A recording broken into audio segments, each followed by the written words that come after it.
शास्त्र कहते हैं, विद्या शास्त्र साहित्य संगीत कला विहीना, साक्षात् पशुः पृच्छविशान विहीना, ये मृत्युलोके भूभार ब्रवन्ति, मनुष्य रूपेण मृगा श्रवन्ति। यानी जो मनुष्य विद्या के बिना, शास्त्रों के ज्ञान के बिना और अन्य कलाओं के बिना होता है, वो वास्तव में एक पशु समान है, जो कि इस धरती पर भी एक बोझ समान है। भले ही वो मनुष्य के रूप में है, वास्तव में हो बिना पूंछ और सींगों वाला पशु है और इस धरती पर विचरण करते रहता है। सज्जनों, विद्या, ज्ञान, विवेक, इसी के कारण तो मनुष्य पशु से अपने आप को भिन्न रख पाता है और मनुष्य शरीर में आने के बाद इन चीज़ों को ग्रहण करने के बाद ही आप वास्तव में पूरे मनुष्य मानवता को धारण करते हो और यहीं से आपकी उन्नति होकर देव योनि तक आप स्वयं को ले जा सकते हो। सर्वदा हमें ध्यान रखना चाहिए कि हम अपनी संतानों के अंदर उच्च कोटि के संस्कारों से उसे सुशोभित करें।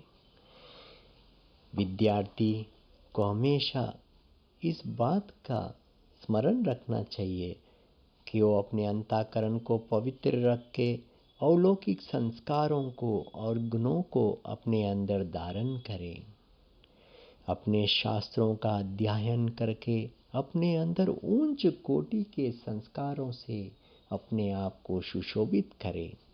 अपने अंदर अनेकों कलाओं के साथ, विद्या के साथ इस तरह प्रस्तुत करें कि आने वाला युग उसे याद करे। सज्जनों, अवश्य है कि एक शिक्षक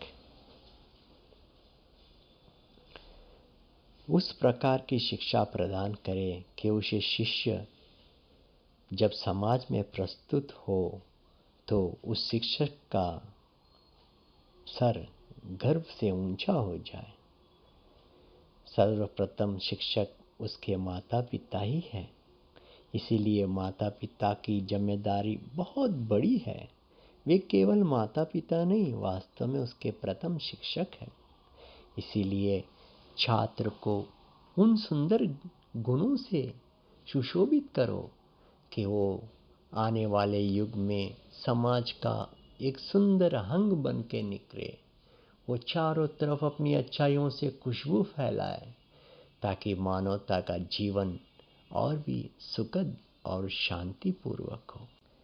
एक अच्छे छात्र को अच्छे संस्कारों को धारण करके मर्यादाओं का पालन करना चाहिए।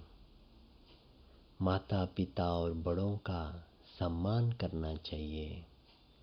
उसे अपने दादा दादी, नाना नानी का हृदयपूर्वक सम्मान करना चाहिए और अपने भाई बंधुओं के साथ प्रेम पूर्वक व्यवहार करके घर में एक सुंदर वातावरण का निर्माण करना चाहिए।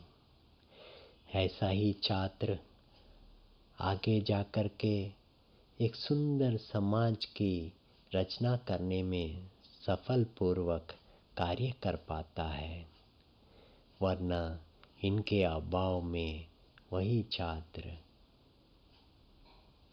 उसके विपरीत कर जाता है। इसीलिए छात्र को अपनी शक्तियों द्वारा समाज के एक अच्छे और उच्च कोटि के समाज के निर्माण के अनुकूल कार्य करना चाहिए, ना ही उसके विध्वंस के। धन्यवाद। और बातें करेंगे अगले भाग में और भी रहस्यमय और सुंदर संस्कार में, चरित्र में, निर्माणों के बारे में। धन्यवाद।